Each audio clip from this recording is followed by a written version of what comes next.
皆さんこんばんは。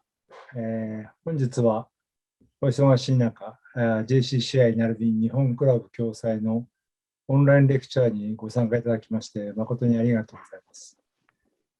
今日、今日進行を務めさせていただきます日本クラブの事務所長の前田です。どうぞよろしくお願いします。本日は米中貿易戦争による日本と世界経済への影響と題しまして、コロンビア大学カール・シャウプ日本経済学教授、コロンビア大学のビジネススクール日本経済経営研究所所長のデビッド・ワインスタイン教授をお迎えし、ニューヨークタイムズ、ウォール・ストリート・ジャーナル、ブルームバーグ、多彩なメディアで取り上げられましたご自身の数多くの論文をもとに、直近の貿易問題に関して見解を述べていただきます。また、主に貿易を中心に現在の日米中経済関係につきましても、国際的視点から解説していただく予定です。まさに、時勢を取りましたタイトルではないかというふうに思います。本日はこれから約40分間、ワインスタイン教授にお話を伺い、その後10分間、視聴者の皆さんからの質疑応答の時間を設けております。ご質問のある方は遠慮なく講演の途中でも結構ですので、画面下の Q&A ボタンから、今日は正確を期すために英語でテキストをタイプしてお送りしていただきたいと思います。英語で質問いただいてましたのをそのまま教授の方にお伝えしたいと思います。チャットボタンではちょっと申し訳ありません。受け付けておりませんのでご了解いただきたいと思います。QA ボタンです。はい。今日のレクチャーはすべて英語で行われますけれども、同時通訳ワードリーによる日本語サブタイトルも用意しておりますので、画面下のクローズドキャプションでご覧いただけます。どうぞご利用いただきたいと思います。それでは早速教授にレクチャーを始めていただきたいと思います。ワインスタイン教授、よろしくお願いします。Professor Weinstein, thank you very much for joining us today. Please start. Thank you. Thank you very much. Let me just get my slides up. I just want to make sure you can see the slides properly. Yes, no problem, no problem. Okay. Okay, great. Well, thank you very much for giving me this opportunity to speak to you today about the U.S. China Trade War and its implications for Japan and the global economy. Before I begin, I just want to say a few words about Center of Japanese Economy and Business, which I head up at Columbia University. It's now almost a 35-year-old center that was founded by Hugh Patrick in the mid-1980s, and it has been studying the Japanese economy for 35 years at this point. So when we started up, Japan was a very fast-growing economy like China. Japan was engaged in a lot of trade frictions, much like China is now.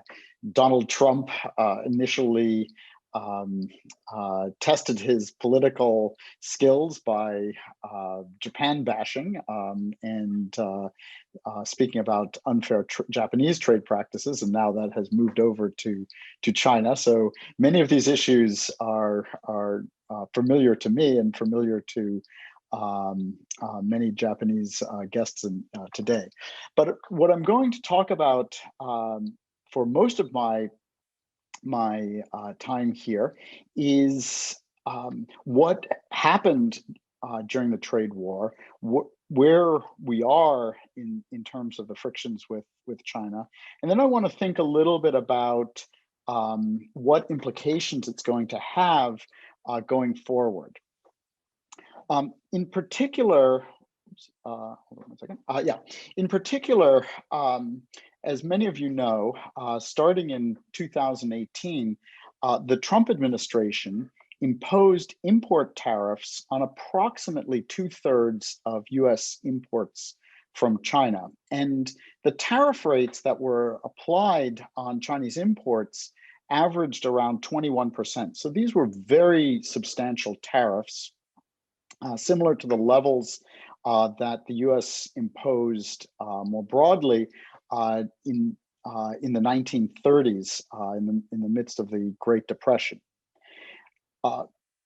U.S. trading partners, the EU, Canada, etc., but especially China, have retaliated with tariffs on about 58% of U.S. exports to China. And as a result, the U.S. has plunged into its first episode of large-scale tariff protection since the 1930s. And I'm sure a lot of you have concerns and questions about the future of international trade integration. And I want to spend a little time today talking about the long-run implications of this new normal. So in terms of what I'm going to cover today, I'm going to first spend a little time talking about the evolution of U.S. tariffs and how Chinese tariffs have shifted. And then we're going to spend a little time talking about the Phase 1 deal, which was the deal between the U.S. and China, in which each country made commitments to import more. And we can kind of gauge the success or failure of that deal. And then I'm going to spend a lot of my time talking about what does this mean for the future. So let me first start with what happened over the course of 2018 and 2019. This first plot shows the beginnings of the decoupling of the US and Chinese economies. You can see that US tariffs on China rose substantially. So starting at the beginning of 2018, US tariffs were typically under 5% against Chinese products. And so these tariffs are quite low, similar to sales taxes. But over the course of 2018 and then really escalating quite rapidly in 2019, US tariff rates rose substantially to their current level of, on average, 21%. As you can see in the lower panel of this slide, these tariffs have been fairly broadly distributed. So each one of these bars consists of is the tariff rate for a particular product, and you can see that pretty much all different types of products exported by China have gotten hit to some extent. Obviously, some things more, some things less, but it's a very broad set of products that have been affected by this trade war. Moreover, in general, the US as a whole has become more protectionist. So this is a plot that's just showing you the average tariff rates into the United States over the course of 2018 and 2019. And again, you can see that starting with the solar panels and washing machines, moving into steel, and then with the different waves of tariffs on China, the average rate of tariffs for the US as a whole went up from about 1.5% to approximately 5.5%. So that's almost a tripling of the average level of protection into the United States over this time period. What about Chinese retaliation for US tariffs? Well, that picture looks quite similar to what we saw before. The US applied tariffs on Chinese imports, and the Chinese began applying tariffs on US exports. The average rate of tariffs rose from a little over 5%, about 6%, at the start of 2018, through a series of waves, going up to 23%. And again, that's hitting about 60% of US exports. And similar to the US pattern, we also see that tariffs against US products were fairly broad-based, hitting most products by fairly large tariffs. And you can see also that some of these peaks are 40% tariffs on certain types of agricultural goods and manufacturing goods.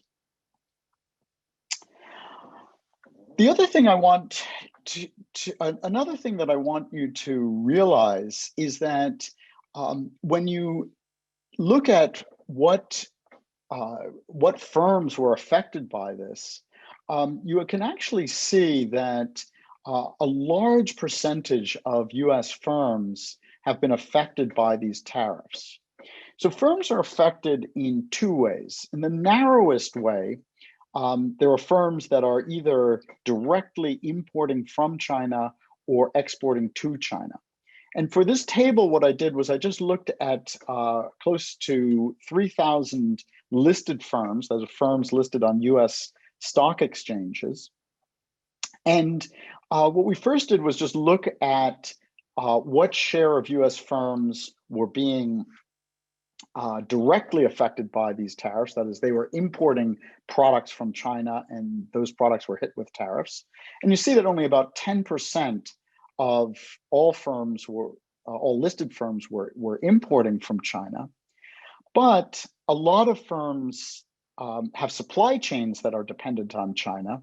And so maybe they have a subsidiary that imports from China, or maybe like Apple, they have a supplier, Foxconn US, that imports from China. So Apple isn't affected directly from tariffs on iPhones, but they may import products which are then they may have suppliers that are then being affected by these tariffs. And what you can see here is about a third of all listed companies in the United States are either directly or indirectly importing from China. We don't see a lot of the US firms exporting directly to China. So only around 2 to 4% of firms are exporting, 2% directly exporting to China, and about 4% are exporting through subsidiaries.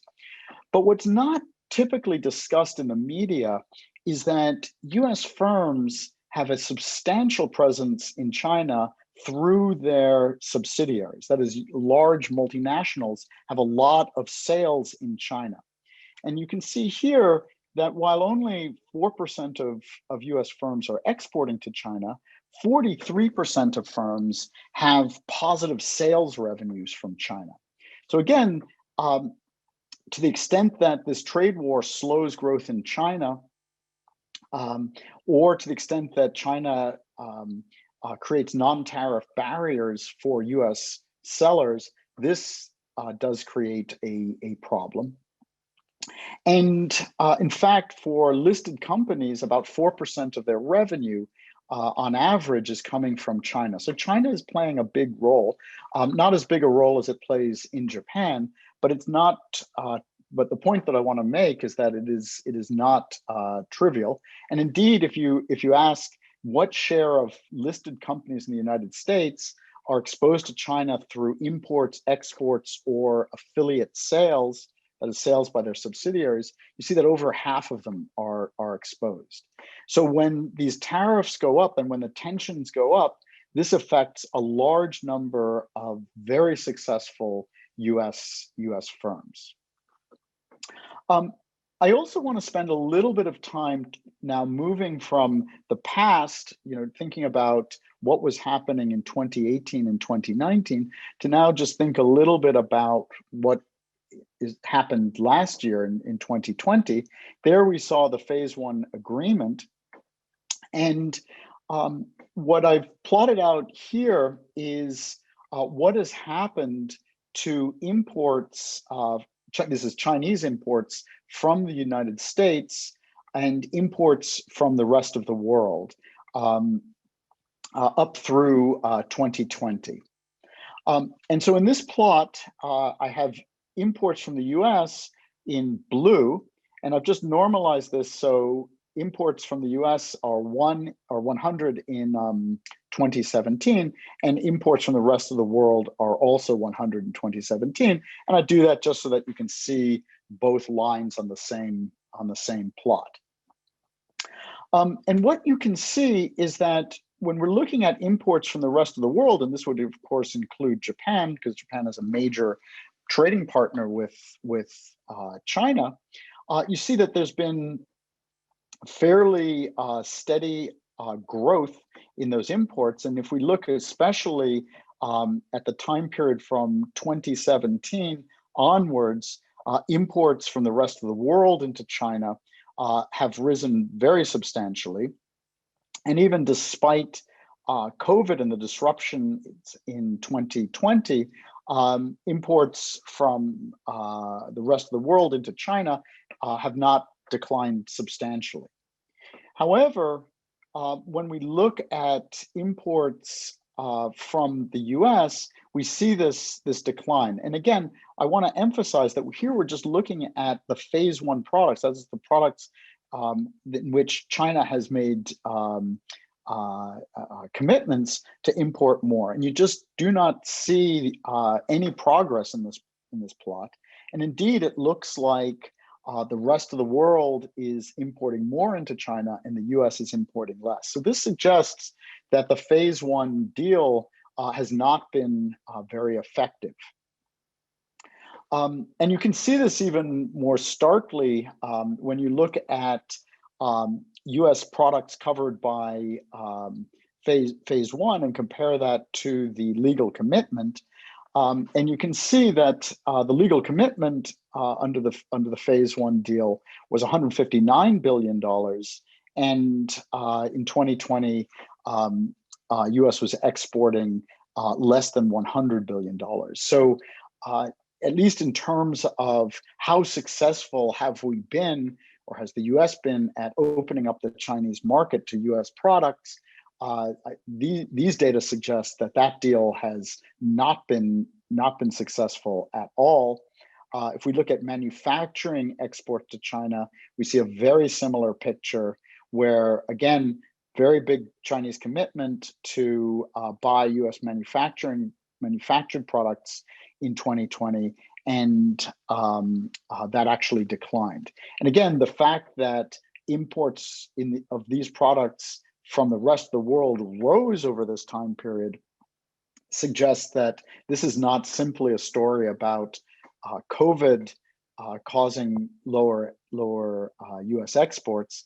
COVID presumably would have affected both U.S. and, say, Japanese exports equally, but we're seeing that the U.S. exports are not going up as a result of this trade war. And if we just focus on other countries such as the EU, again, we see that EU exports of phase one products have actually risen as well, but U.S. exports have not changed as we saw before.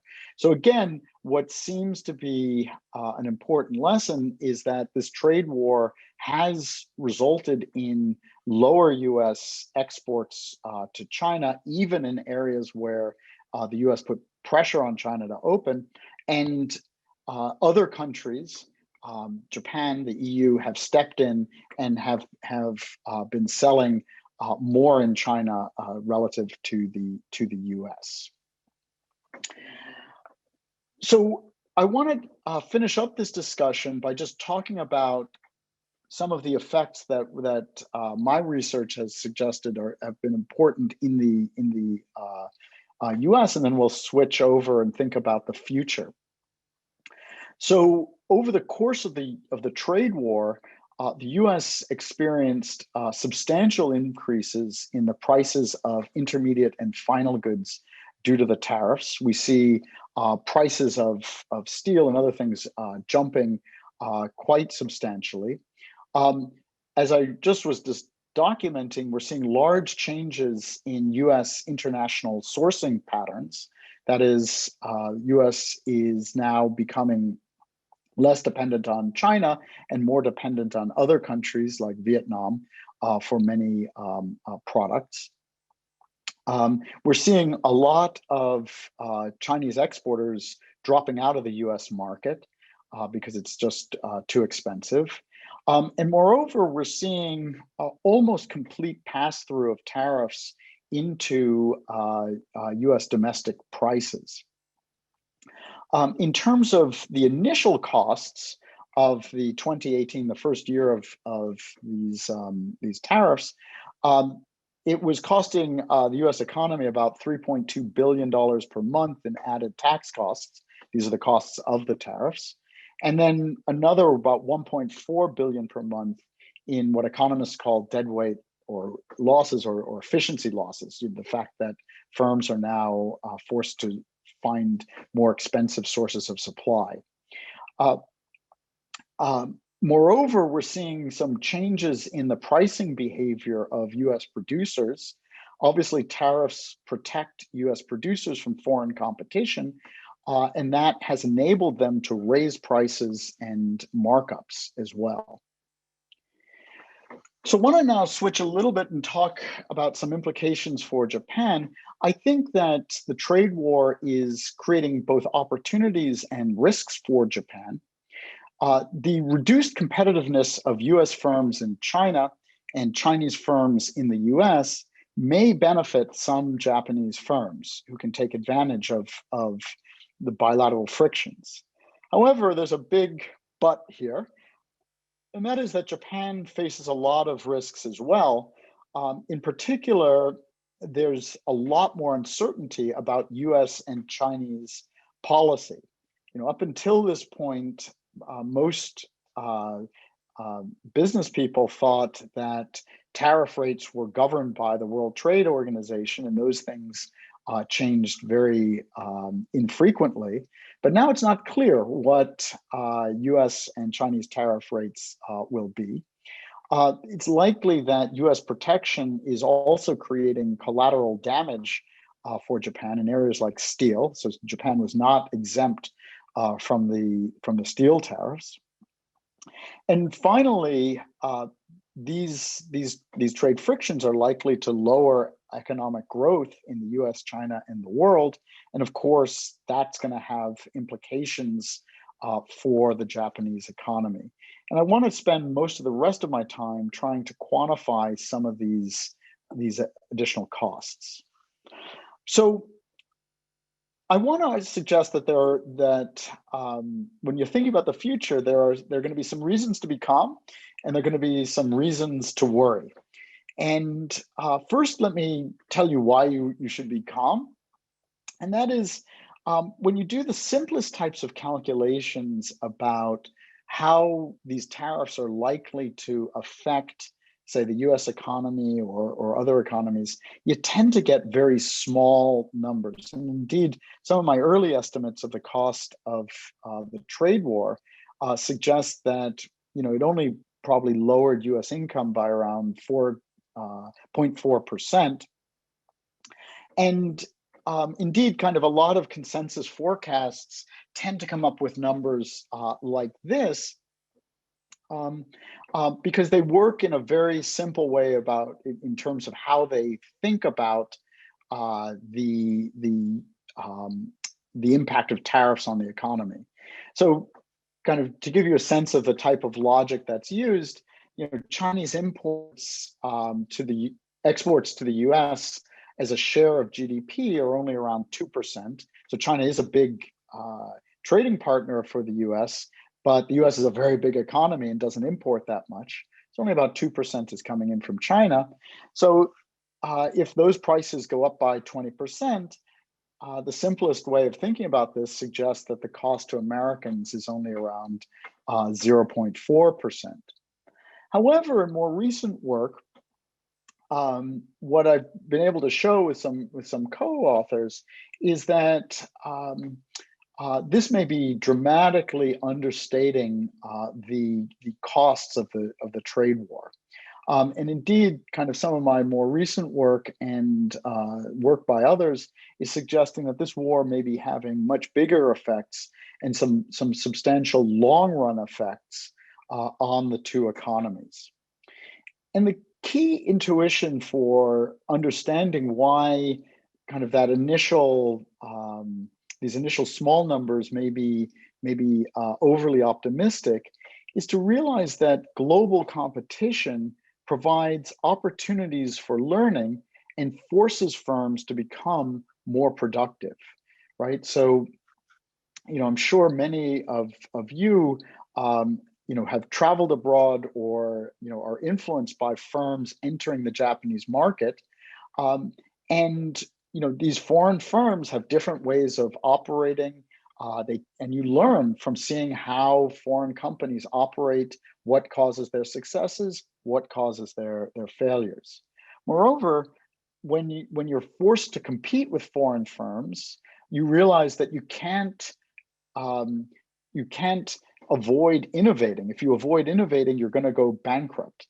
And so global competition forces firms to become more productive. And in some estimates that I've done, we find that these effects are likely to be quite large, driving down U.S. growth by around 0.3% per year. So if you look over very long horizons, over 10, 20 years, these effects add up, and it could substantially lower U.S. incomes by as much as 7.8% as a result of the trade war. Now, again, this is not a 7.8% drop, this year, but this is over, 10 or 20 years that we may end up being substantially poorer. And I want to, since this is mostly a Japanese audience, I want to raise this in terms of a picture that I use when I teach this to my undergraduates. And this is a little bit of a story about the Tokugawa period as interpreted by economists. So one thing about the Tokugawa period that I'm sure all of you know is that early in the 17th century, Japan closed its borders to trade and remained closed until 1858, when they were forced to basically completely open up to trade. And if you had been in Japan in 1600, you would have known or realized that the Japanese, life in Japan around 1600 and life in England around 1600 was not that different. But over the next 250 years, Britain and Europe and America took off economically and became world powers and experienced very high standards of living. But what happened in Japan? Well, this is a plot that shows Japanese real wages from 1740 up until about 1910. And what you can see over this time period is that Japanese real wages for most of the Tokugawa period were pretty flat. Nothing was happening. There was very little innovation happening in Japan. Meanwhile, in the West, there was a tremendous amount of innovation. And that innovation wasn't spilling over into Japan. Moreover, what you can also see in this plot is, Japan opens up to trade right around here, around 1858. But in the first few years, first 10, 15 years after they open up to trade, very little happens. The opening doesn't do much.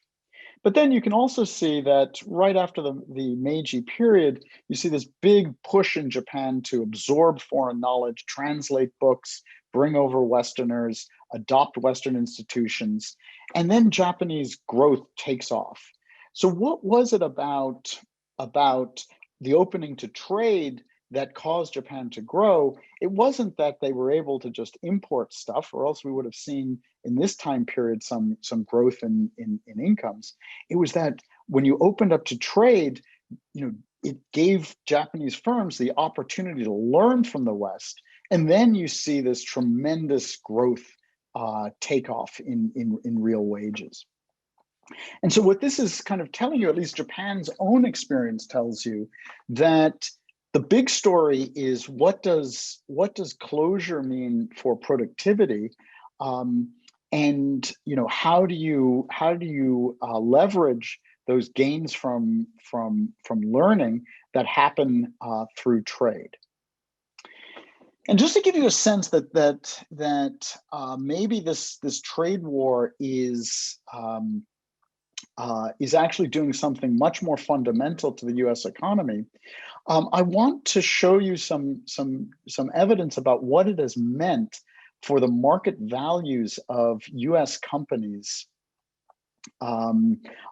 following the announcements of the various tariff measures.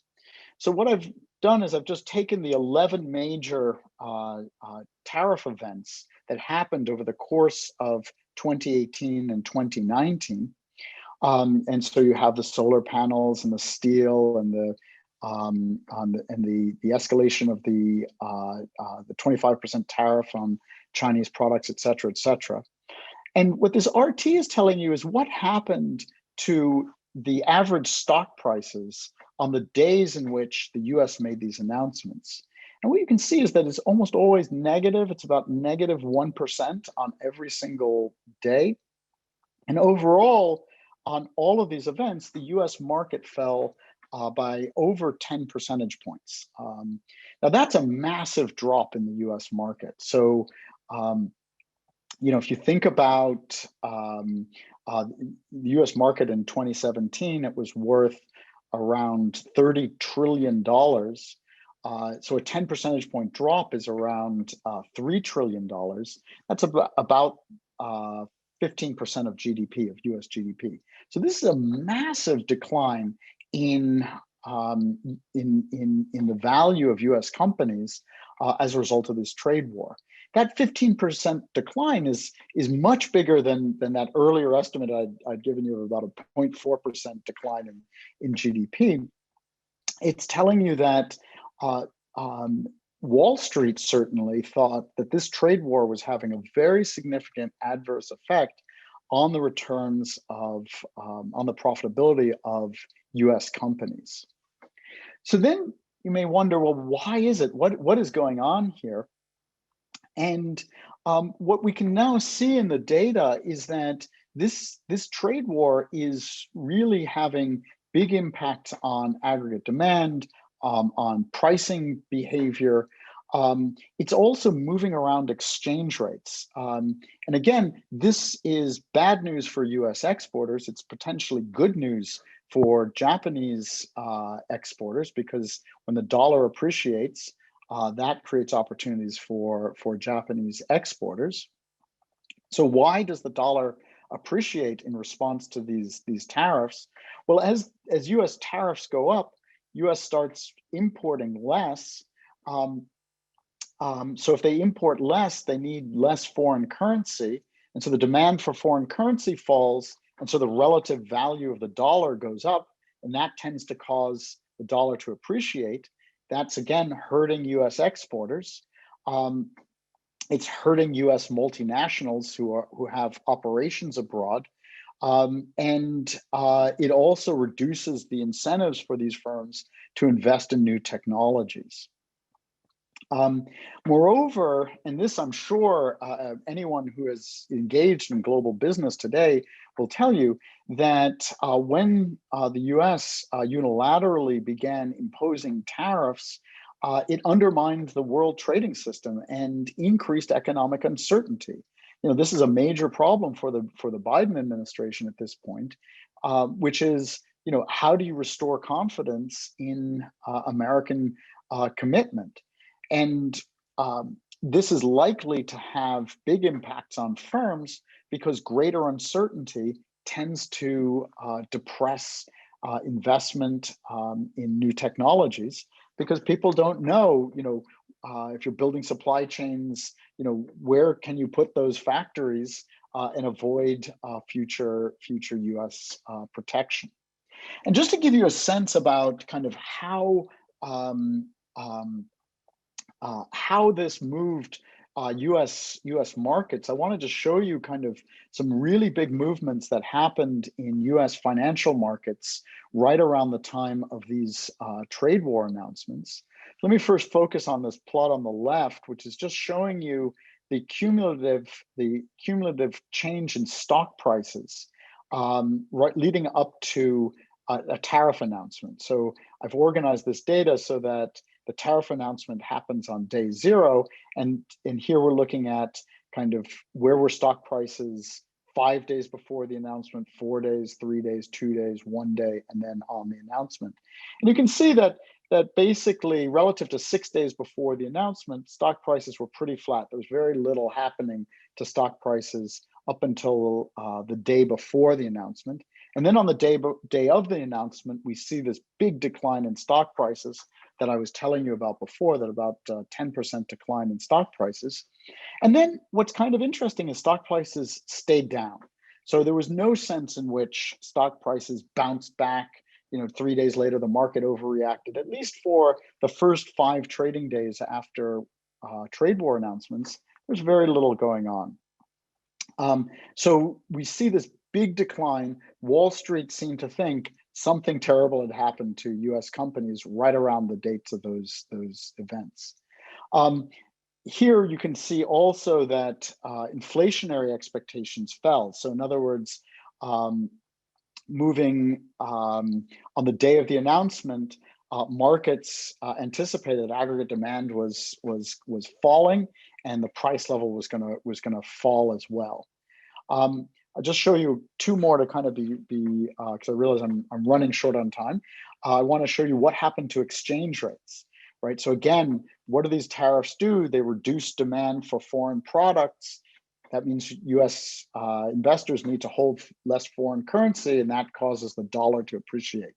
And here again, we see that the trade-weighted dollar exchange rate, so this is dollars per unit foreign currency, so you could think about this as like the yen-dollar rate, suddenly jumped right at the time of these announcements.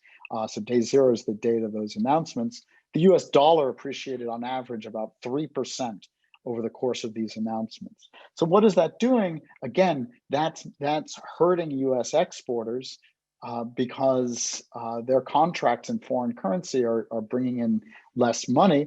Obviously, it's creating opportunities for, say, Japanese companies selling in the United States.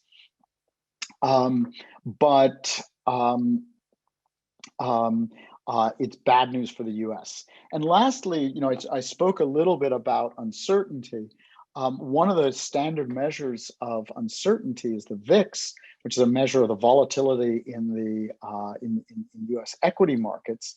And here again, you can see right at the time of the announcement, there is an enormous spike in the VIX. It goes up by, it goes up by over 100%, and then it just stays up afterwards. So clearly markets anticipated that they understood the world much worse after each of these announcements. Uncertainty is on the rise. All of these are forces that are going to be bad news for the long run. So the trade war actually affected firms through 2 mechanisms. The first are probably the least costly for firms, and that is that treated firms, or what I call treated firms, that is firms that were, say, directly engaged in trade with China, they lost value because the trade war directly affected them. So if you were importing from China, now you had to pay these tariffs. And exporters experienced revenue declines due to the appreciation. But the bigger issue that affected U.S. firms was due to the macro effects. And those macro effects are related to the greater uncertainty about policy and the lower expected economic growth in the U.S. and China. And here, kind of, if you're thinking about how this is affecting Japan, you can kind of see these losses and gains for Japanese firms, right? On the one hand, Japanese firms, for the most part, weren't directly affected by the trade war. So to that extent, they could take advantage of the fact that U.S. firms had more difficulty exporting in China, or Chinese firms had more difficulty exporting to the United States. So those direct effects probably didn't matter for them. And so in that sense, they're probably, Japanese firms are benefiting from this. But the uncertainty effects, these are substantial. And this is likely to be a big drag on Japanese firms because they don't know what the future is going to look like. When I look at this for the U.S., we find that these things are likely to cause a decline in growth of around 0.3% per year. So that's a substantial drag, right? And especially if you add that up over the years, that can matter a lot, and that's where we get those big impacts on income over the long horizon. Just before ending, I just want to give you a sense about, at least in the United States, when you pull all this together, what did this mean for the stock market returns of U.S. firms? So this is a plot that shows you what happened to the returns of firms by employment size. So firms over here are employing less than 100 workers, and firms over here are big firms employing over 20,000 workers. And I've broken this up into goods firms, so these are mostly manufacturers over here, and services firms in other sectors. And so you can see that the trade war announcements really caused very large losses for U.S. manufacturers, right? And that's consistent with that earlier evidence I was showing you that that U.S. manufacturers didn't export that much to China relative to foreign firms, and they are the big losers. And why are they big losers? Well, the blue bars are telling you what happened to the firms that were importing or exporting to China. What we call the treated firms, they're losing something, but you can see these red bars are massive. They are telling you that that these uncertainty effects and these exchange rate effects are really dragging down the value of U.S. firms more generally, and it's particularly the largest firms that are seeing the biggest declines in value on these days.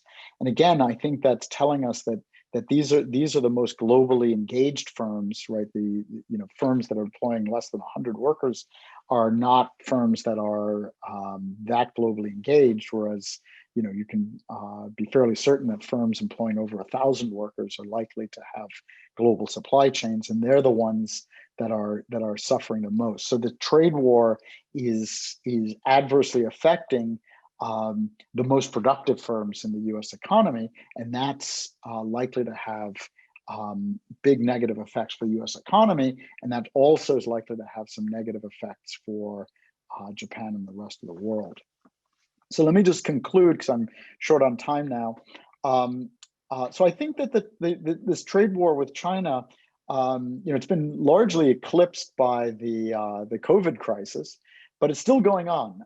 It's not getting resolved. The phase one deal has not worked to open up China. We see some initial small effects, maybe a few tenths of a percent from the initial round of this, but this decoupling is likely to have very large long-run effects because of that heightened uncertainty, and it's likely to hold down productivity growth in the long run. So I'm actually somewhat worried about where we're going with this trade war into the future. I'll stop there, and I want to open myself up for any questions from the audience or the moderators. Thank you very much for attending. Thank you very much for a wonderful lecture, Professor Weinstein. Okay, let's go to the Q&A section. Okay. First question, Becky, you can do this. Yes. Okay. So our first question, in President Biden's speech to Congress last night, he noted the competition with China and other countries to win the 21st century, while also expressing his belief that the two countries could collaborate on issues of global importance, such as global warming.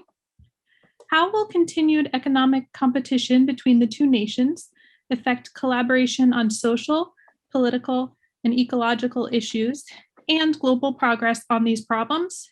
And moving forward, who will pay the cost of this extended rivalry? Great. Well, that's a great question.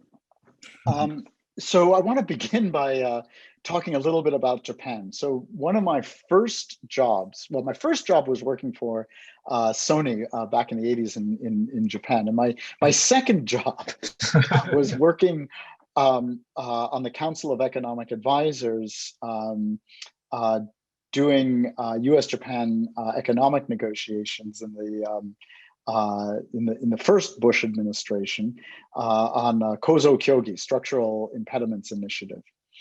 And there, there was a strong sense at that time that the U.S. and Japan were competitors. And one of the things I tried to argue at that time is that competition is the wrong metaphor to use when thinking about international trade and international transactions, right? International trade makes all countries better off, okay? And it's not the case that when Japan and the United States trade, Japan is made richer and the US is made poorer. They're both made richer. And, and you can kind of see this, that, imagine something happens and the US economy does badly. That's not good news for Japan. That's bad news for Japan. And the same logic applies to China. If the US economy does badly, if we don't demand stuff from China, that's bad news for China. It's not good news for China. So I think one of the important things to realize is that, so one thing I certainly would reject is this notion about that we are economically competing with China. We're co-travelers with China, and we definitely need a different way of thinking about this. That doesn't mean that there aren't real issues that we need to think about, especially in areas like intellectual property and domains like that. But we are at the end of the day, China and the United States are two of the largest economies on the planet. We're stuck on the same planet. And we need to think about a way of getting along together that's going to work for both of us. And I think one of the I actually think that a lot of the issues that we're facing are joint issues. And when the US and China don't get along, that has a lot of negative, that creates a lot of negative problems, or creates a lot of problems, I should say, for Japan and the rest of the world.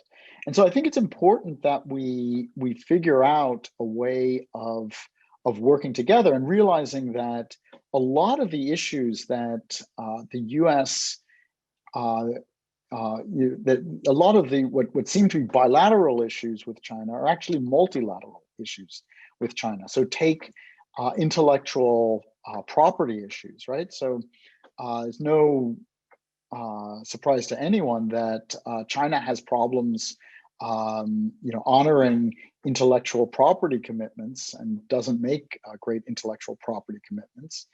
The first thing to realize about that is that's something that is common for a lot of developing countries, right? So in the 1960s and and before, there were a lot of tensions with Japan over Japanese copying U.S. semiconductor technologies and things like this. There was a lot of tension about that. So Japan certainly did it when it was developing. But what's probably less well known is in the 1930s, the U.S. did it in pharmaceuticals. When Germany was the leader in pharmaceuticals, the U.S. shamelessly copied German pharmaceutical innovations. The early antibiotics were all copied in the United States from Germany. And so it's not uncommon that developing countries do these kinds of things. But when we think about this as a problem, I think we need to have a multilateral solution to this, because it's not just a US problem, it's a Japanese problem, and it's a European problem. And so all these countries need to come together and deal with it jointly. And increasingly, one of the things that was very important in the structural impediments initiative, in terms of at least my thinking about it, was that what we tried to do vis-a-vis Japan when we had trade frictions was try to make Japanese realize that a lot of times the American demands were actually good news for Japan. So for example, in Dango, the bidding on government contracts and the unfair bidding that was happening on government contracts, it definitely created problems for US construction firms, but it also created problems for a lot of Japanese construction firms that couldn't get these government contracts, or the large-scale retail law that limited the ability of companies like Toys R Us to penetrate the Japanese market. But it also limited a lot of efficient Japanese department stores from entering the market. And so the trick was, what I always felt in negotiating with Japan was the trick was to realize it wasn't a question of we're asking for something that's purely bad news for Japan. It's actually could be we're asking for something that might be good news for Japan. And the same thing actually applies for I think a lot of patent protection in in China, where increasingly there are a lot of really good Chinese technology firms, and they don't like it either when other firms copy their technology. This is not simply an American problem. It's a Japanese problem. It's a European problem. It's also a Chinese problem. And the trick, I think, in terms of engaging China is not to think about this in terms of a gain for the US as a loss for China, but to try to think about this as there is a problem surrounding intellectual property protection, and we need to solve that jointly. Okay, thank you very much. Becky, one more, please. One more. Okay, one more question. What do you think of the Biden administration's direct and sometimes harsh position towards China? When China and the US conflict, what are the direct or indirect implications for Japanese companies doing business in the US or China or anywhere else outside of Japan, or Japanese businesses in Japan or even Japan's general public? Yeah, so the first thing to realize is that most US presidents at the beginning of their administrations focus on domestic issues. And Biden's no exception for this, right? He came in the middle of the COVID crisis. That was his priority number one. The next thing that he was thinking about was infrastructure plan. He's facing an election in less than 2 years now. And it takes a while to get these kinds of big fiscal packages through. He's focusing on that. He's also focusing on another big fiscal package currently, the American Families Act, I believe that's what it's called. And so I think that the China conflict is on the back burner right now for Biden. And I think the other thing that's related to that is Biden also realizes that he has a good negotiating position, right? So because Trump raised these tariffs against China, Biden's enough of a politician to realize that he doesn't want to lower those tariffs without getting something in return from China. And so I think right now there's not a lot of engagement, and I think he's willing to talk tough. My hope, this is more of a hope than knowledge, than inside information, is that in another year's time, when he's gotten through his fiscal policies, he's going to engage more seriously with seeing if there's a way to liberalize. That's certainly my hope for that. And I think that said, I am concerned. I mean, the rhetoric, the anti-trade rhetoric has been fairly strong in the United States. On the other hand, when you look at public opinion surveys, there's also a lot of support for free trade. And so it's a kind of a strange situation. And I think there's a lot of, anti-foreign sentiment, but I think there's also a lot of pro-foreign sentiment. Now, my hope is that the pro-foreign sentiment is going to be the winner in the end, but we'll have to see. Okay, thank you very much. Thank you very much again for a wonderful lecture, Professor Weinstein. It is a pleasure to meet you today, and we hope you would come back again soon, sometime in the future. Thank you very much. Thank you. Bye-bye. 最後に一つアナウンスをさせてください。日本クラブと JCCI では医療従事者の方にお弁当を差し入れるプロジェクトを継続展開中です。ぜひご賛同いただければ幸いです。パンデミックが続く中、日々現場で長時間の激務をこなすヘルスケアワーカーの皆さんを直自の面から支えたいという思いから本プロジェクトが始まりました。おかげさまで日本国総領事館より在外交換表彰も受けました。ぜひプロジェクトにご賛同いただいて、一つでも多くお弁当が届けられるように引き続きお力添えをいただければと思います。今日の参加費につきましてもそちらに寄付させていただきたいと思います。ではこれで本日のウェビナーは終了させていただきます。皆さんどうも本当にありがとうございました。引き続き安全で健康にお過ごしいただければと思います。それでは失礼いたします。どうもありがとうございました。